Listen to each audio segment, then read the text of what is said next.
Halo,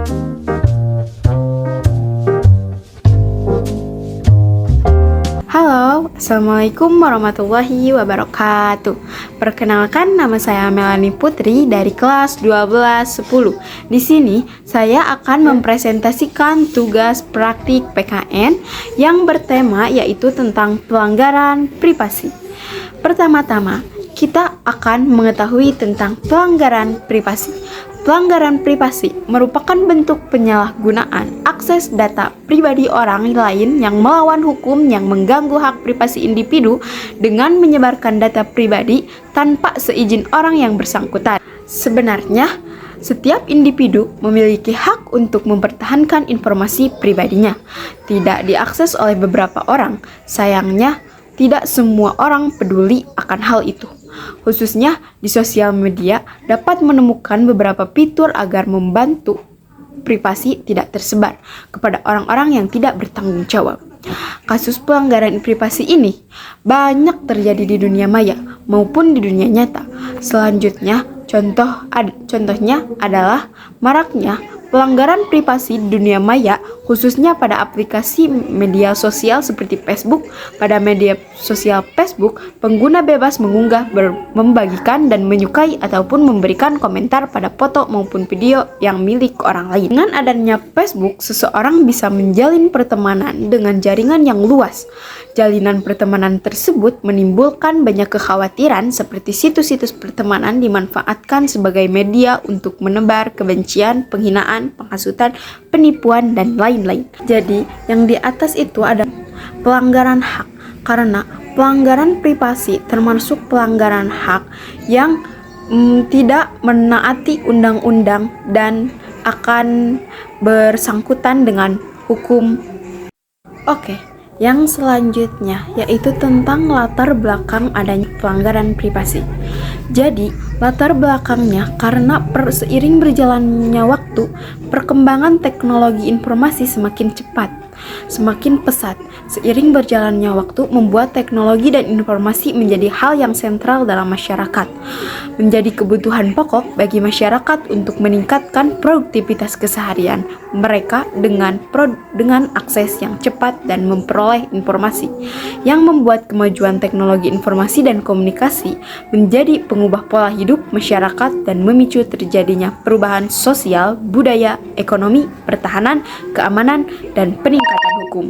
Informasi dan komunikasi telah dimanfaatkan dalam kehidupan sosial masyarakat, telah memasuki berbagai faktor kehidupan, baik di sektor pemerintahan, bisnis, perbankan, pendidikan, kesehatan, dan kehidupan pribadi. Manfaat teknologi informasi dan komunikasi selain memberikan dampak positif juga disadari memberikan peluang untuk dijadikan sarana melakukan kejahatan baru atau cybercrime. Hingga dapat dikatakan bahwa teknologi informasi dan komunikasi bagaikan pedang bermata dua, di mana selain memberikan kontribusi positif bagi peningkatan kesejahteraan, kemajuan, dan peradaban manusia, juga menjadi sarana potensial dan sarana efektif untuk melakukan perbuatan melawan hukum. Oleh karena itu, pemerintah perlu mendukung pengembangan teknologi informasi melalui pengaturan hukum sehingga pemanfaatan teknologi informasi dilakukan secara aman untuk mencegah penyalahgunaannya dengan memperhatikan nilai-nilai agama dan sosial budaya masyarakat Indonesia. Selanjutnya, tentang penyebab terjadinya tindak pidana pelanggaran privasi di media sosial, yaitu kurangnya kesadaran hukum pada masyarakat dan adanya dukungan dari faktor lingkungan yang memiliki peran dari munculnya suatu penyebab terjadinya tindak pidana pelanggaran privasi di media sosial. Kehilangan kepercayaan ketika informasi pribadi dikompromikan, korban mungkin kehilangan kepercayaan pada institusi atau organisasi yang gagal melindungi privasi mereka. Juga menyebabkan resiko keamanan. Pelanggaran privasi juga dapat membuka pintu bagi penipuan lebih lanjut atau penyerangan siber yang lebih serius.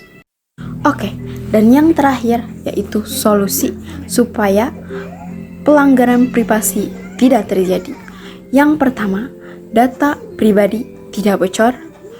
mengamankan akun agar data pribadi tidak bocor, ganti password secara berkala, buat password berbeda di tiap akun, perhatikan kombinasi password, berhati-hati dengan wifi publik, gunakan dompet digital, verifikasi 2 langkah, pasang dan perbaharui antivirus, hindari klik link aneh.